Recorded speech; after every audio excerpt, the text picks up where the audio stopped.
What happens when a journalist swaps breaking news for brand storytelling? Well, today I'm joined by Ashley Johnson, Head of Brand Narrative at Pentagram in London. We talk about squiggly careers, the grit of journalism, and how copy and design work best when they speak the same idea in two languages. Ashley shares why safety makes bravery possible, what an intersectional feminist studio can look like, and how to keep things simple without dumbing them down. We get honest about confidence, persuasion, and that tricky dance between authenticity and the game. Yeah, that old chestnut. Of course there are laughs, there are tender bits, and there are plenty of good lines you'll want to steal. I am here with the wonderful Ashley Johnson from Pentagram, Head of Brand Narrative, who I bumped into on, was it Tuesday or Wednesday? It was Wednesday, and fell out of a store cupboard. What a great way to meet. I know, I'm just, what can I say? A comic genius and charming personality. But it's so lovely to be chatting with you at long last. I know this has been a long time coming. And I always love meeting a fellow journalist because you've been through the same pain and suffering as I have. Well, probably for a lot less time. I was a real wuss about it, and I didn't spend long in the industry. But yes, I did imagine my life as one and went to undergrad for journalism school. Why did you leave journalism? Because we all have our reasons. Yeah, I mean, first of all, I think I started journalism because my parents wouldn't let me be an actor. So there was a kind of performative streak, and I knew I wanted to sort of write or communicate, but I didn't know how to do that and get a job out of it. Who knew that journalism was maybe not the best industry to move into? But I became a TV reporter in rural Canada, and I was 21. This was just at kind of the dawn of social media, so really early days for Twitter and that sort of thing. And to be a woman on the internet in any year since its founding has been hell. But I found that really difficult. And, I was young, nervous, interviewing people on the street. I would put out reports at that time. Canada was, the military was in Afghanistan. And so I was doing like these pieces about soldiers coming home. And instead of any kind of sort of positive reinforcement about the work I was doing, you'd get to work the next day and there would be voicemails or things posted online saying, Ashley Johnson looked fat. Ashley Johnson, her haircut is horrible. And I just couldn't take it. So I thought I can't spend a career like this. So I left. Mm. Just before we go on, just move the microphone back a little bit because you're popping. Oh, sorry. When you get that. I do. I also have. It's fine. It'll just be easier, I think, for the editor to boost the audio rather than. Better? Yeah, that's great. Okay, cool. You can relax. Yeah, I've just started this, YouTube channel push. And I'm looking at myself on camera on the reruns, and I am ashamed to say it. I am being very vain, and I'm looking at my face, and I didn't realise I had jowls or crow's feet. Up until this point, I thought I'm doing all right for 47. You really?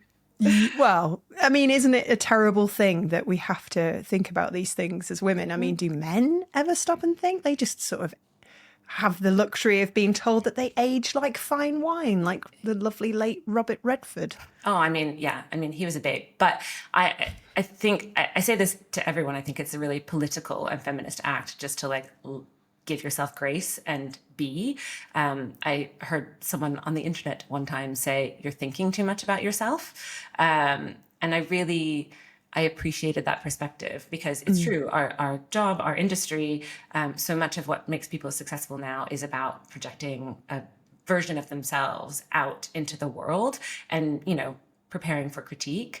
But actually, it's about the work that you and I do. It shouldn't be about what we look like. And if I just try and shift that lens a little bit away from my own crow's feet and jowls, and instead to the other stuff that actually is more important, like when was the last time you gave blood? I think that that is how I try and think about my body these days. I love that. And I read something similar. It was somebody had said, nobody cares about you. Nobody gives a fuck about you. Nobody cares. They're all in their own little worlds. And it's true. I'm in my little world. And so when I watch people on YouTube, women or men, I don't look at them and think, oh, wow, they're gels. Oh, I just don't think. I think this is a character. They're interesting. They're fun. They're having the time of their life. That's the kind of energy I hope to bring. But I get that totally with the journalism aspect. I left because it was quite seedy at times, the stories, the way you would have to go about trying to get a good, angle, a good break. It was quite, it didn't feel very me. So I ended up going into PR. But in your case, did you follow a similar path? Yeah, I mean, how I wound up here is kind of, I think the term is squiggly career. So I left journalism, and I think I was I was young, and I was a pretty naive Canadian, maybe still am. And I thought, okay, I want to work in kind of international development, the charity sector. I'll be able to apply all these skills in comms and marketing, but I'll do it sort of for purpose. And so I came to the UK to do my master's degree. And I was working in kind of nonprofit, philanthropy, international development, and I actually hired Pentagram to do a job for me. Dominic Lippa, one of the amazing partners here, and Naresh Ramchandani, who was my boss for many years. And that's the sort of to give it away. After the end of that project, Naresh asked if I had ever considered working in this industry. And to be honest, I hadn't. I grew up with parents who, they expected you to move into a job that it was teacher, doctor, lawyer, the kind of things that you get in little kids' books, right? About what kind of job you'll have in the future. And I hadn't ever really considered it. I said no at first, not because I didn't want to, but because I didn't think I could succeed. And then 6 months later, I was still kind of regretting that answer. And he asked me again. And I said yes. And so that was 11 years ago. And I started out as a writer on his team. 4 years ago, he left, and I lead the team now. That's incredible. And I've been into Pentagram a couple of times. I was there on Wednesday, and it really feels like there's a family vibe. If that's, would you say that was true? Yeah, I mean, what is incredible about Pentagram is that its independence, and that sort of fierce independence over many decades now and lots of generations of partners, has allowed it to have this kind of radical position on creativity, on just being an employer. And yes, I think some of that family dynamic that you feel is because of that kind of equity that is kind of insisted upon by the model itself.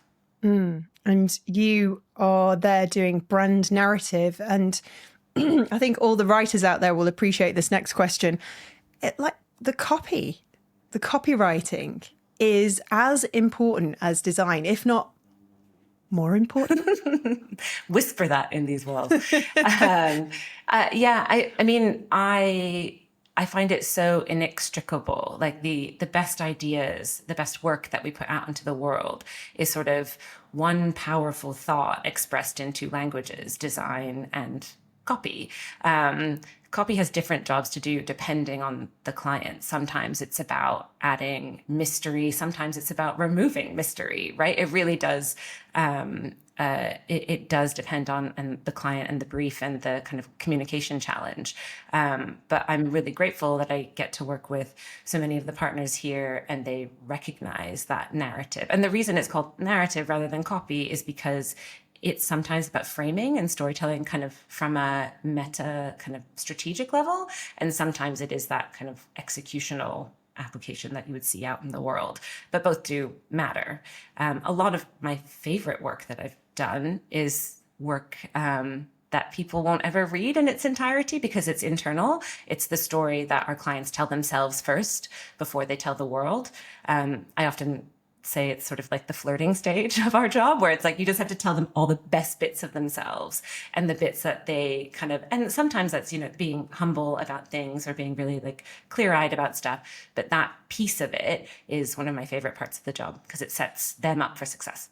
Oh, I see. So that's part of the creative process where you sit down with the client and you as part of the brand work, you create a story for them that then sort of everything else follows. Yeah, exactly. It's quite upstream, but the way that our industry often talks about, what we're the positioning of the organization, da da da da da. It's not really about positioning. It's about the position you have on the world, your industry, the future, what your hope is, how you treat people if you're an employer. All of that stuff, you kind of just need to have locked down. It's like the principles that you're living by.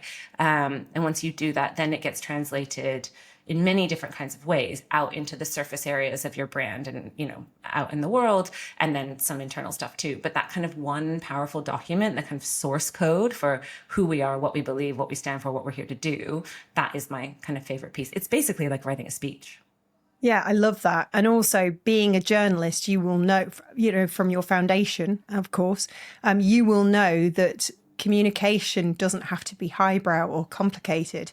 The best communication, which is often the most difficult, forget all the kind of fancy language and writing, the hardest form of communication is keeping things simple, I think. You are so right. Actually, a lot of my memories in this job are trauma memories. They're sort of the moments where I felt like my stomach hit my throat. And on one of my first days, remember, I had never done this work before and I didn't know what I was doing. My boss asked me to write something for a client who had come in.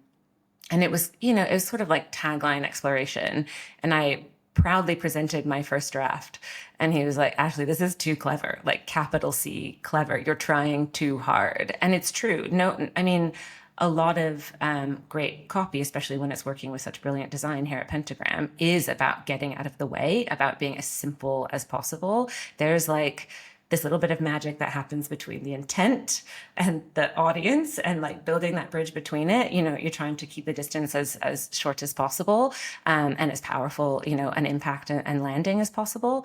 And so, yeah, that I think about that a lot and I say it a lot. The sort of capital C copywriting is sometimes like a bit of an eye roll. Yeah. And did you find the sort of switch from journalism to this kind of way of writing quite difficult? Because if you would have done broadcasts like me, then you know that one word is 3 seconds. Yes. Yeah. Yeah. Everything had to be short and punchy. So it's like trying to develop your writing style after having been in that headspace for so long. Yeah, it's super true. I mean, I think that's where maybe some like ADHD coping skills come in, because it's so much about like reflecting who you see and meet in the world. And so I have, I've become very practiced at mimicking what, the kind of the communication style that's expected in the moment. But that has, over time, I think, translated into or like metastasized into what I think my professional expertise is. Yeah, I think it's we all suffer from it, don't we? And there's nothing more unnerving than switching from one kind of discipline to another. And a lot of us journalists have had to do it because of the changing industry and the pay is terrible. I'm not sure what it's like in Canada, but it was awful here in the UK. And you kind of think, gosh, well, I'm a journalist. I have transferable skills, but this is a whole new ball game.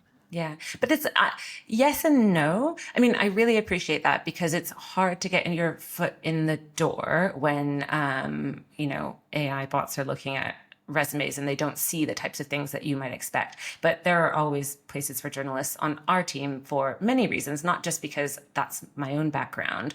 And I think journalists are brilliant communicators and also really good listeners, but because this job, at least to me, and the difference between marketing and brand, if I'm allowed to sort of make that distinction, is truth. And journalists know how to find the truth of the thing, right? You listen, you look for those patterns, you shape that story, but ultimately it's about that like kind of authenticity. And that's what we do in brand narrative, or that's how I think it's supposed to work. This season of the Creative Boom podcast is proudly sponsored by James Cropper, the last mill standing in Britain for premium coloured paper. Its new colour source range puts designers first, giving you direct access to 50 stunning shades in a range of weights and textures straight from the mill. Incredible colour, crafted in the Lake District and delivered straight to your door. Discover the paper that brings your ideas to life via paperandpackaging.jamescropper.com. .com.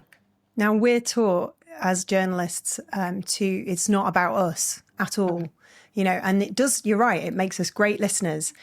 How do you stay authentic to yourself? How do you remember that you actually are, of value and you have something to give? Because I found that I lost myself quite a lot over the last 20 years, and I'm sort of going through a rediscovery phase. And it's true, you can get so lost in that role that sometimes you forget that actually you've got a voice as well. Or do you not have that problem? I definitely have that problem. I do think it has probably something to do with a white supremacist, capitalist, heteronormative patriarchy that we exist in. You went straight in there, hardcore, love it. Yeah, I mean, actually, I will answer your question, but we've just moved studios. So we were in Notting Hill for many years in London, and now the Pentagram studio is proudly in Islington. And so I'm not that nostalgic a person, but I kept a few of it turns out, I think I'm maybe just messy. I kept a few of my very early notebooks from when I first started at Pentagram. And I am looking at basically the anxiety on display in these pages. But, I was writing about like little quotes from Lenin's April thesis and Kierkegaard's theories and different heuristics, and also like bell hooks. I think I was like trying to figure out how to apply like philosophy and like some of my principles and find a way to embed it into this work.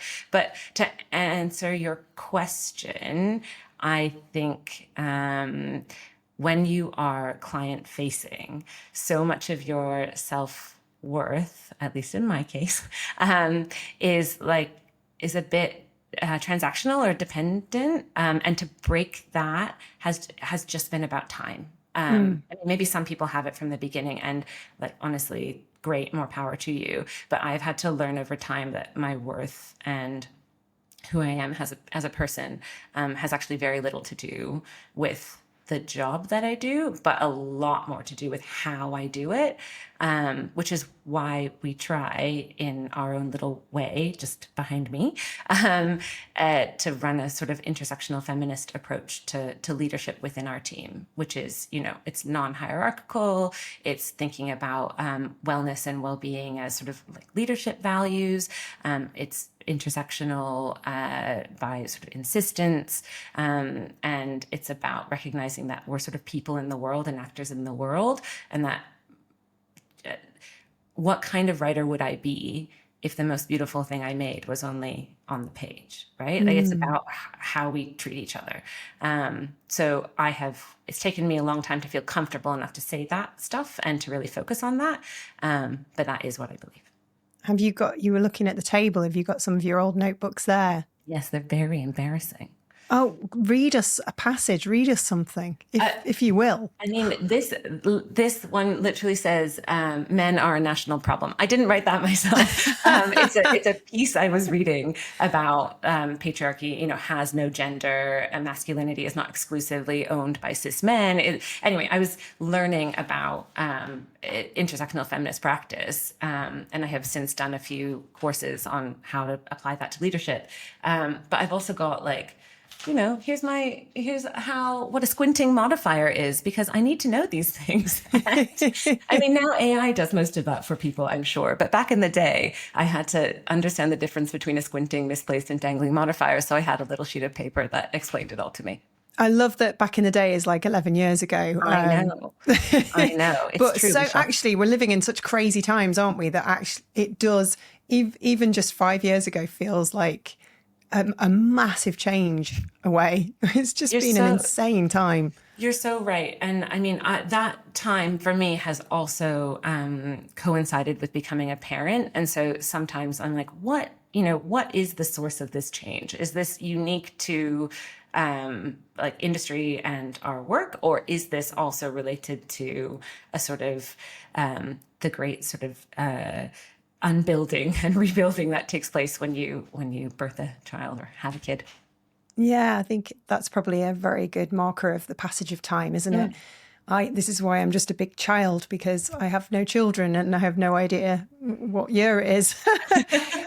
But to go back to to how we sort of present ourselves as women in the industry, and not to say that this is anything related to Pentagram, just the wider industry in general, there is a game that we have to play, isn't there? And it's frustrating, you know, all the kind of hushed and behind the scenes conversations you have with your, you know, female friends who work in design and creativity, and you realize that there's a lot of problems and a lot of problematic people.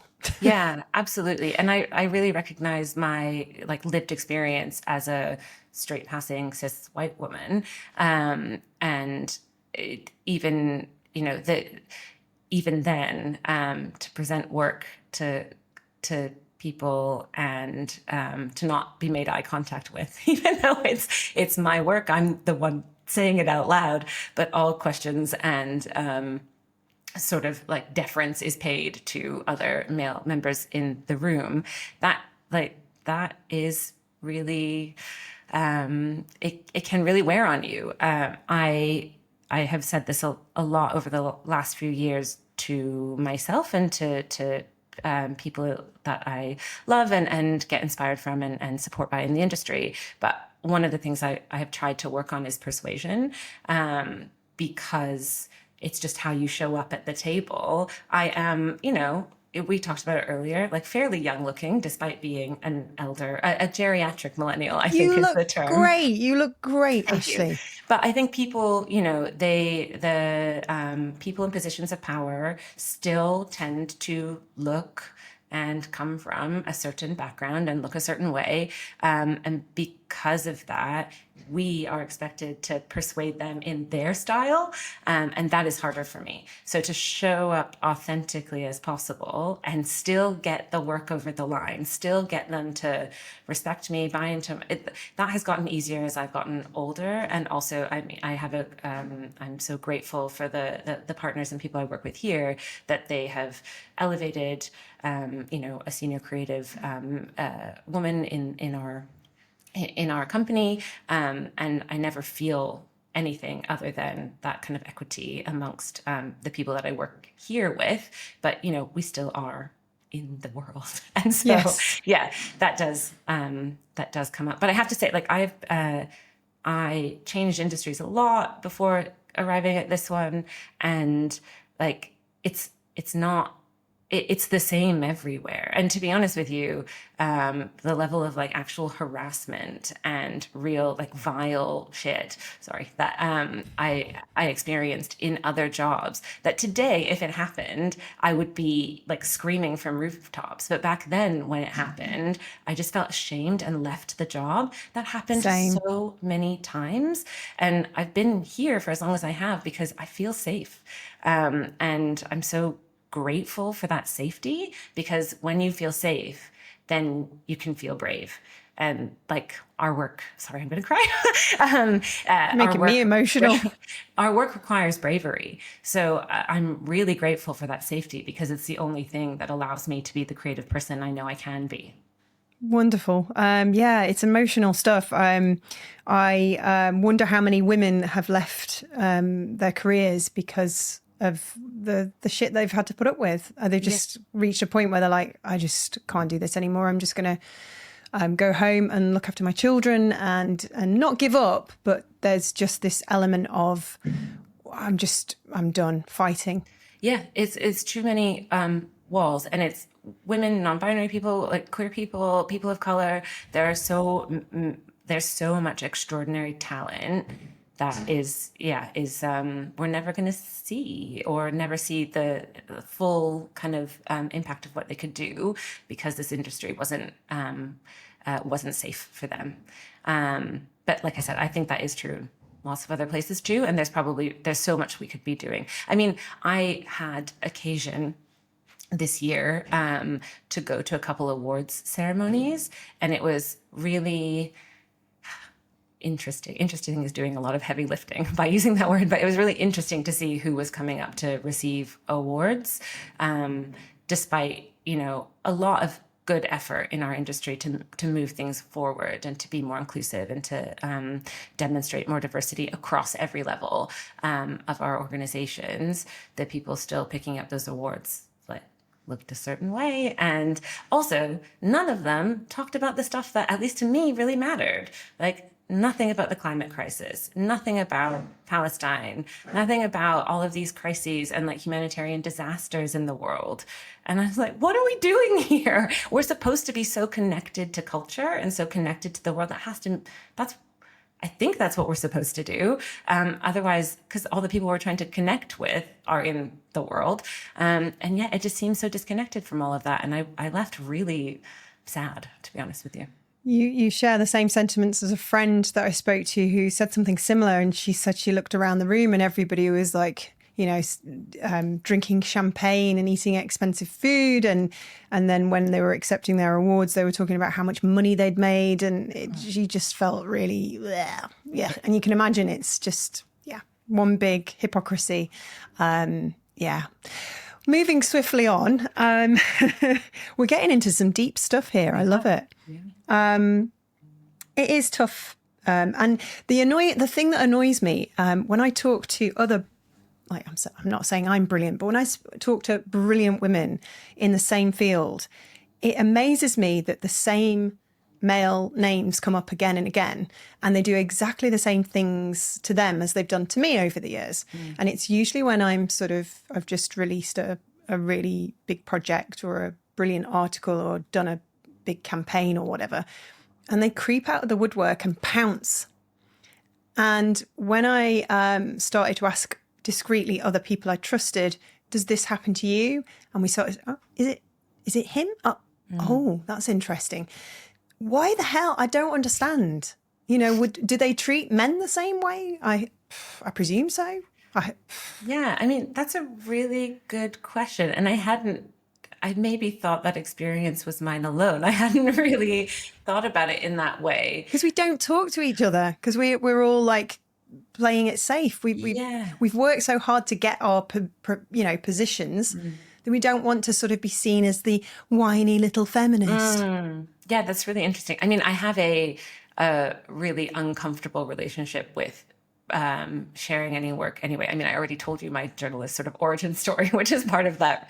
But I struggle with the kind of the tone of voice that one, I think, is expected to have, let's say on LinkedIn or that sort of thing. And also because I'm always really afraid of critique. I mean, I mentioned that stuff about the awards. And I think that there can sometimes be this sort of, I mean, part of the maybe problem with awards more broadly is that it, like, if the sector is sort of giving advantage to one type of view of the world or one type of view of creativity, I just get a little bit scared that, like, oh, it's not everyone's taste, and oh, they're going to think I'm a bit shit. And so I don't do it anyway. But when I do it, yes, I have that experience as well. I love that you said they might think it's a bit shit. That was so British of you. You've now become officially a citizen of Great Britain. Thank goodness. I've had my passport for 2 years. And yeah, that unfortunately, that's not how you get it. You have to answer a lot of other questions. But weird questions I heard. Some very bizarre things, like, what do you have with a cup of tea? It is true, yes. What do British people do on Sundays? It was multiple choice, so you could choose post office, bank, or pub for a pub, like a roast. I knew the answer, but it's not, it was a bit funny. Also, how many ski centres there are in Scotland? Yeah. How many are there? I don't know that. I think there are 5. Wow, okay. But please don't revoke my passport if I'm wrong. No, I will not. I am not an official from the whatever it is, the passport office, the Home Office. Yeah, bizarre. So I think it sounds like you're going through a similar thing in that you are, I don't know, is it a right way to ask this question? You're realizing your own power, perhaps? Yeah, I like that. I think, am I realizing my own power? Am I just tired? I mean, I am. I'm fucking fabulous. I might also just be very, very tired, but I think a lot of my most recent, so I've been in this role for 4 years. And when you come in a side door, like I did, right?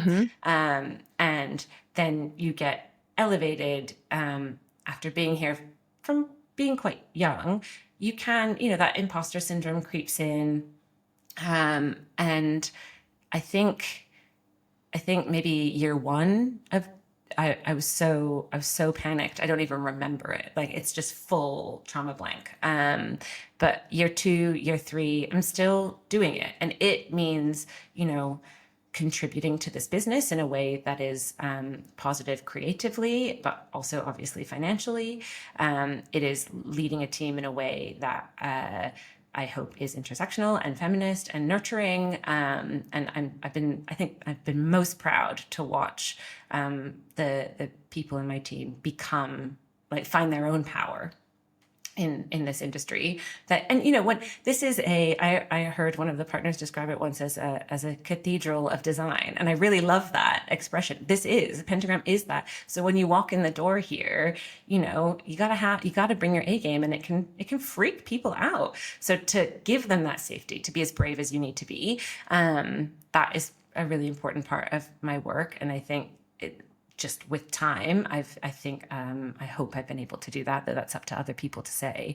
But yeah, I guess I am coming into some version of power. Yeah.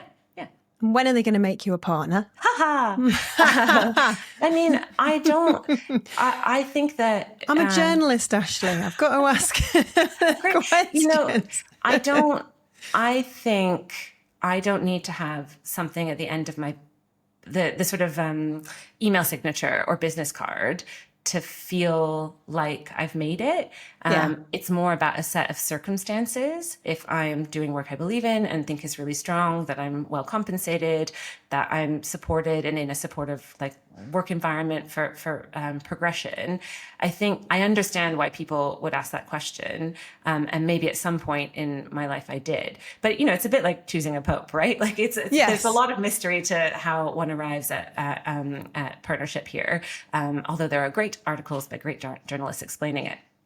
I don't need it. And I cannot, what's the right word? I cannot pin my entire version of success on whether or not that happens for me. Because also the economy of language, all copywriters and people who work on our side of the industry will know, is very different than the economy of design. Often the fee benchmarking, our ceiling is their floor. So it's harder to sort of imagine being able to do that piece of it. But anyway, the point is I don't need it to be happy. I love that. It's reframing what success looks like, and you're working at probably the most respected design studio in the world, right? Yeah. That's enough. Yeah, I feel so grateful for so much of what we get to do. And I think where, copy is very different as a practice, as a discipline. It's very different than design, but we have to work together very closely, and we are ultimately trying to do the same sort of thing. But it is about kind of excellence in craft, and the principles, our values around that are the same. And so I really love that that's the environment that we're in here as writers. When I first came to Pentagram, it was over in Kensington, and it was in the, old green. What was it? What did you call it? The greenhouse. Oh yeah. Yeah, with the kind of cold in winter, warm in summer vibes. But it was a great space, and I remember being a lot younger. I think it was pre-pandemic, and walking in and feeling very kind of intimidated and nervous. I think I was there to do a podcast with Marina Willer. That was it. Oh, lucky you. She's amazing. Yeah, she is. She's lovely. And it was quite interesting. I walked in on Wednesday morning and I realised I wasn't intimidated at all. And I actually felt like I belonged there. I was like, right, where's my seat? Where's my desk? I'll just rock up now every morning until you give me a job. It'll be fun. You always have a seat here upstairs with our team. Well, what's really nice is Caroline downstairs said I can pop in when I need a place to work. So I might take you up on that next time I'm about. But it's so interesting how we spend our 20s obviously sort of fretting over all these internal dilemmas, and we're trying to find ourselves. And then our 30s are definitely spent trying to prove ourselves. And then as we get into this, our 40s, it's interesting how it shifts. And then you start realizing all the brilliant things that make you. And the when I say power, it's more having the confidence to know that you belong and you're enough and all these other kind of beautiful things. What annoys me is it just takes so bloody long to get there, and I just banged my microphone in frustration. It just takes so long. It's not fair, and now I've got jowls. I know. I would have preferred it to arrive a lot sooner. And in my case, I'm not sure it would have ever arrived. I mean, I have an anxiety condition that keeps me pretty humble, shall we say. But having a daughter and trying to fill her up with all those things that you just said, with all of that self-confidence, and actually to hear me saying it to her, recognizing that I should be looking in a mirror and saying this stuff to myself as well. It sounds, like very unself-aware, but yeah, you're right. I mean, I turn 40 in just over a month. Congratulations. Thank you. I'm really excited about it. But yeah, I think that it does take too long. And if there are ways that I can speed that up for people by being generous with just warmth and encouragement in this industry, I will do it, because everyone needs to hear it. Yeah, I think that was the other thing I've realized. I'm sure this is, like you just say, you realize that all these younger generations coming up, after us, they're looking for inspiration. And I thought, well, I'm not going to hide away and not do social media and not do YouTube, because actually, when you look around, there aren't that many women my age in the creative industries vlogging, which is annoying. It is annoying. You're so right. I think about it all the time. I'm like, where do they go? Where do the that particular kind of generation, once you hit a certain life stage, they seem to leave our industry, and that is, it is an enormous loss. I also think that arriving at this stage in my career, it lets you say the things that have always been true, but you've never really had the permission to say. And one of those things is, I don't know. The uncertainty that I think you need to have professionally in this work to do good work, because you shouldn't just say, here's one I baked earlier. You should always be questioning, challenging yourself. It's okay to say, I don't know. Sometimes that's like one of the very bravest things that you can say, but you don't always have the kind of permission structure, or you don't your position in the hierarchy doesn't allow you to say it. But often when I do, and I kind of reach toward that uncertainty to find out something new, to make myself vulnerable, it's when I get the best answer, or when the kind of the clarity arrives, or when the best idea comes. So yeah, that is something that I remind my colleagues of as well. I love that. It's the old saying, isn't it? The more you know, the less you know. Yeah, absolutely. I mean, and we're all we're even the ones who have achieved everything in this industry and reached, the supposed heights of it.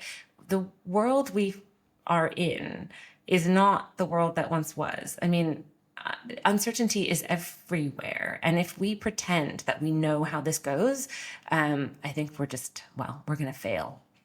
Yeah, ultimately. And yeah, having a bit of humility, remembering that we don't have all the answers, but then also remembering to be ourselves, balancing that with still playing the game. It's just a lot, isn't it? And you have to, I think you don't overthink it. If you just stay true to yourself and stay curious and open to new ideas, I think you can't really go wrong. Yeah, I think you're right. And if you happen to have a cheery Canadian disposition, then even better. I love that. So you grew up in a bit of a small town then? I actually grew up in Dubai. So my father worked in the oil industry, and I grew up there when it was a very different version of what it is today. We left in 2001. So I moved to Calgary, Alberta, which is, city of 1 million people, but I got out as quickly as I could to Toronto and now London. Love that. I always like to figure out how people, what their childhoods are like. I get a sense from you that you're very much not an innocent of the world, but you're an optimist, I think. Yeah, I mean, there's this Gramsci quote I really like, which is pessimism of the intellect, optimism of the will. And it means that, the kind of that pragmatism and the sort of clear-eyed pessimism really of the world may be my standpoint, but it's not my feeling. You can still feel that you can change things and things can be hopeful. And I actually think it's a really good way of looking at copy and thinking about kind of critique and developing a bit of a sort of a skin thickness formula out of it, which is that you can't be too thin-skinned that you can't take a good note, because you need to be able to weather some critique, allow it to improve the work, and move on with your life. But you can't have too thick a skin that you never change and you never grow. That is my pessimism of the intellect, optimism of the will. That is my way of the world. I love that. And if you could, Ashley Johnson, talk to your younger self, that old chestnut, and save yourself some troublesome times, what would you say in this kind of tough industry, this difficult, and it is a difficult career? Yeah, I mean, everything that I feel like I want to say is going to probably make my voice tremble. But the kind of overwhelming thing is it's okay to try. Like, in the end, this is just, there are easier ways to make a living. And if you love creativity and writing, in my case, just try. It may not be for everyone, but it will be for some people. And the things that you're scared of are really not that scary. That is very good advice. And we're enough, aren't we? We're enough as we are. We're wonderful. Thanks again to James Cropper for sponsoring this season of the Creative Boom podcast. Remember, its colour source range gives designers direct access to 50 beautiful shades and a choice of textures, all crafted in the Lake District and delivered straight to your door. Explore the collection and bring your next project to life at paperandpackaging.jamescropper.com. But we're sort of chilling things out now. We're going to just have a little bit of relaxed conversation.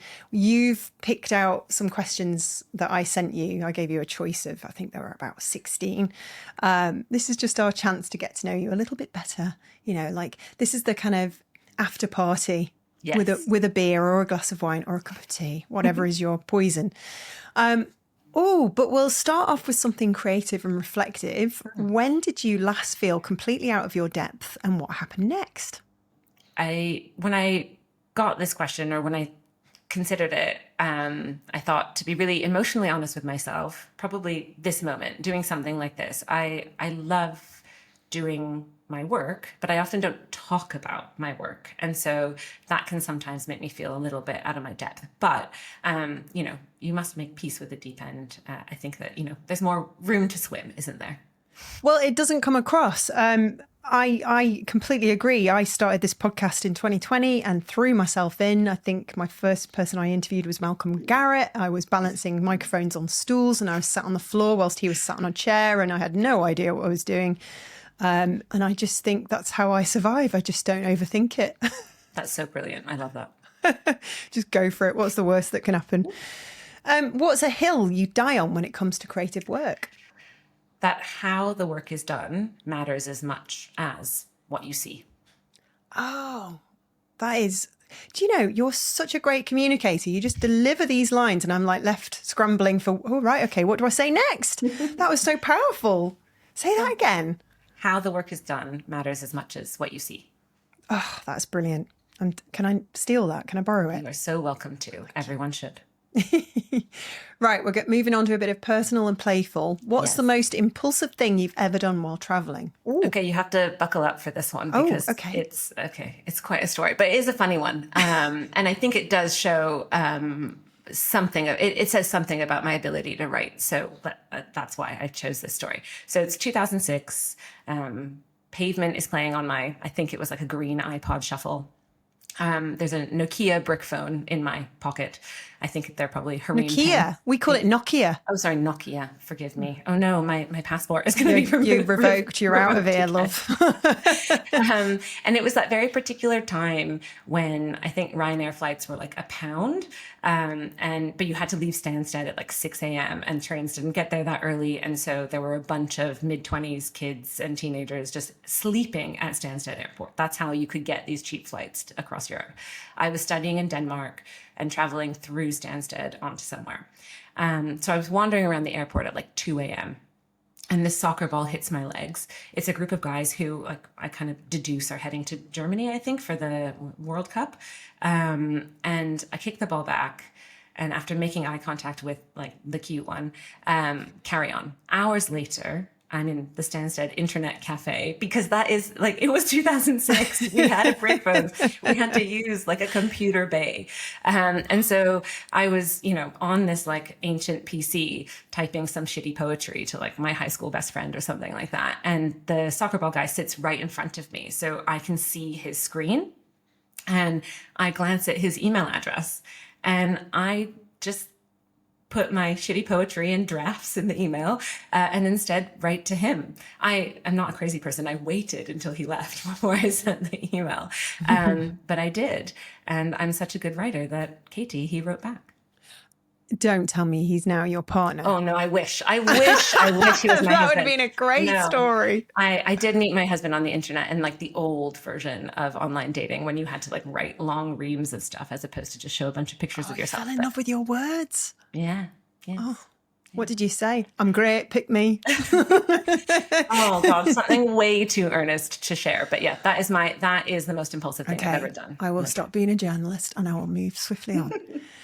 What was your first ever email address? Okay, forgive me. This is so painful. But I really think people should humble themselves regularly, which is why I chose this question.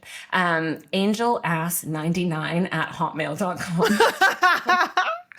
Oh, I love that. I know. It's sort of innocence and like ICQ messenger chaos, like all together. I was branding before I knew what branding was. That's so good. Yes. But to be clear, 99 is not my birth year. I think it was like maybe the number of troll dolls I had or something like that. So, yes. So cute. Angel ass. I know. Awful. It's because my name is Ashley. And I see. It was like a little ass. bit of... No, it was ass. It was ASS. But people affectionately in 1999 or whatever it was, called me ass as like and so that is... I love that. Do you know what mine was? Go. I think it was katycatfish@hotmail.com. Oh my God, that's so funny. Because when I was a kid, all the boys called me Katy Catfish because I had a little mustache. That is absolutely brutal. But isn't that brilliant? That is like young ownership. Yes, I do love take your mockery. Yes, actually, that's a good point. We did the same thing, didn't we? Yeah. Yeah. Screw him. Screw him. And every time my cousin Kathleen comes over from Australia, she always just starts staring at my upper lip and she goes, "You need your upper lip waxing." Like, I haven't got any sisters, you see. She's the closest I've got to a sister. I'm like, shut up, bitch. You've got like wayward eyebrows. Leave me alone. Oh dear. I love you. I love you, Kathleen. If your creativity were a mythical creature, what would it be? Great question. I thought to do something about a unicorn for my daughter, but actually, in truth, it's a highly caffeinated phoenix. So constantly like burning out and then rising up from the ashes again to, work on the next draft. That's a good way to describe it. Yeah. It never stops. You never have that moment in between projects, I guess. I guess it's always just like on to the next thing, on to the next thing. I often describe it as being on a water slide. Like, it's fun, but try and stop yourself on a water slide. Like, push your arms against the side. You cannot. Like, it's just constantly moving. And that's what it feels like. I went down a water slide once in a swimming costume, and the slide was so brutal that it ripped my swimming costume. So I came out the other end completely naked. Oh, my God. I'm so sorry. Oh, my God. I was only about 12 as well, 13. So just starting to go through, and there was all these cute boys, and I just came out. Oh, you poor thing. I'm so sorry. That is a formative experience. Well, I've got a solution now. If I go to, if I do go to any slides, I always wear, and I don't understand why the hell do we have to wear bikinis when men can just wear really long shorts? So do you know what I started doing a couple of years ago? I started wearing my swimming costume and putting on some of my husband's long shorts. Fabulous innovation. This is and I creative feel thinking. so comfy, and they will not, even if they broke on a water slide, at least you'd still have something on underneath. That is so, oh my gosh, I'm so sorry that happened to you. That's awful. I thought it was quite funny. You've always got to laugh at yourself, I find. This season of the Creative Beam podcast is sponsored by James Cropper, and its new colour source range is a game changer for designers. It gives you direct access to 50 carefully created shades with a choice of weights and textures straight from their Lake District mill. Beautiful, sustainable coloured paper made in Britain by experts who live and breathe colour. If your inner critic had a voice and a name, what would it sound like? I assumed everyone's was the same, which is just like Hugh Grant, like a couple of wine glasses in, yes, but like an LLM version of Hugh Grant. Yeah. And so he's like stammering, British, utterly devastating. That is my inner critic. I love that. Do you have an alter ego at the moment? Because I think I've got one called Menopause Meg. I really love that. I mean, do I have an alter ego? I do have sort of like performative Ashley, which is like journalist Ashley. So when I have to deliver a presentation or something like that, I sort of fully dissociate and allow myself to be in that performance mode because to be as persuasive as possible, I sort of have to hide the bits of the most anxious parts of myself in order to get through it. I just had to hide the madness because, the humour. Do you know, I had a menopause Meg moment at Euston Station, and I'm ashamed that I'm going to even share this because it is not me. It's not the way I roll. It's Meg. It's Meg. It's Meg. Oh my God. Am I going to tell this story? So I went up to the first class lounge because I'd got myself a premium standard ticket on the Avanti West Coast. And I went up to the desk and scanned my ticket in, and the very curt lady behind the desk just looked at me with that satisfied smirk on her face and said, "Oh, I'm afraid your ticket doesn't give you access to first class." And I went, bumbled and lost all confidence and went, oh, I thought it did. It used to. Oh, never mind. Okay. All right. Thank you. And off I walked, and she was just like that at me. So Menopause Meg came from nowhere, and I just went, "It's not very nice in there anyway." And off I sauntered. What the hell? Well done. I love it. Got to get in. No, that was rude. Next time I go there, I'm going to walk in and say, it'll be like the pretty woman moment. "I came in here last week. I was really rude to you. I'm sorry." No, the pretty woman moment. She goes, "Big mistake, huge." I know she does, but I'm reframing it to I get it. more modern. But my friends I told all my friends, they were just howling. Did they not know who you were, Katie? They were saying. I said, shut up. It wasn't my finest moment. What emoji do you overuse? Well, you just talked about menopause Meg. So I think most perimenopausal, late ADHD, geriatric, millennial, firstborn daughters will have the same one, which is the melty face all day, every day. Yes, That one. I love that. Mine are the eyes, obviously. But yeah, I have started using that quite a lot. I also use drool a lot. My sister-in-law now and again will send me pictures of David Gandy, and I'll just go, drool. It's like getting out of a swimming pool, slow motion. I feel like I'm objectifying men here, but David Gandy. So lovely. Yeah, that's true. It works for everything. The emojis are so powerful, aren't they? It does. I mean, I'm a writer, and I used to be really snobby about emoji, in early days. I mean, I would always put a period at the end of my texts, and that is, today considered affronting, very rude. Yeah. But yeah, now love an emoji. I love how language and symbols and words can change meaning, and and the sort of devices and the methods to which we spread that message can change the way things are determined as well. It's very interesting, isn't it? You're so right. Actually, I I know it took me a long time to become a copywriter, but I remember so vividly having to do this exercise in like year 4 or something like that in the British school in Dubai. And we were asked to paint what we wanted to be when we grew up. And I painted, ashamedly to say, a bride. This was long before I knew who. Oh, I think we all did that. But I was called into the head's office. My mum was there. The art teacher was there because bride isn't a job. And I mean, you know, like the productivity myth, the question was what you wanted to be when you grew up, not what job you wanted to have. But, you know, as they said, bride is not a job. It's something you do for a day and you're not paid. But I am a writer, not an artist. And I didn't want to do the task again, but I also didn't want to fail. And so I just scribbled out the bit that said bride, and I wrote wedding dress model, and I passed. So the power of copywriting. The image stayed the same. The words changed the meaning.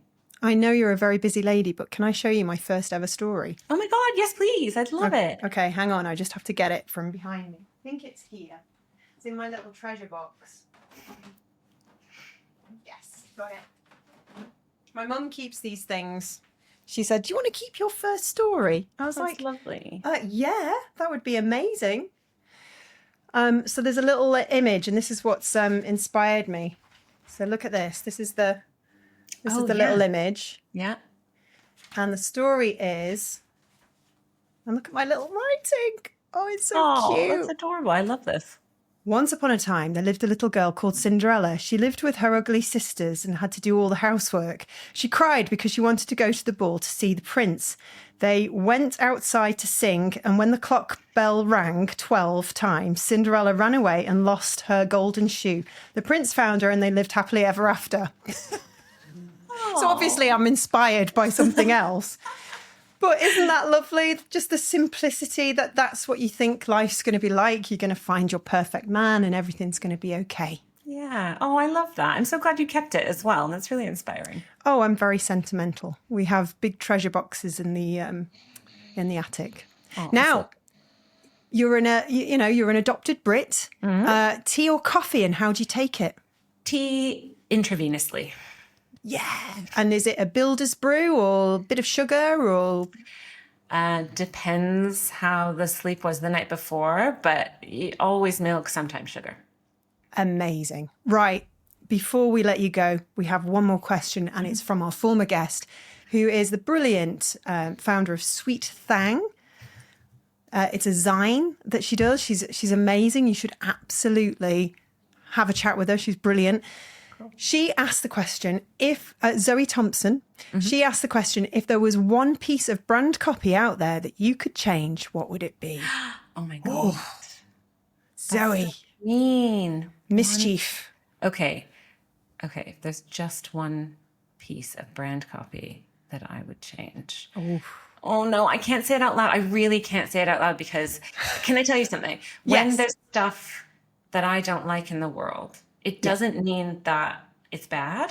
No. And it also, you just don't know how the thing arrived on that bus side. Do you know what I mean?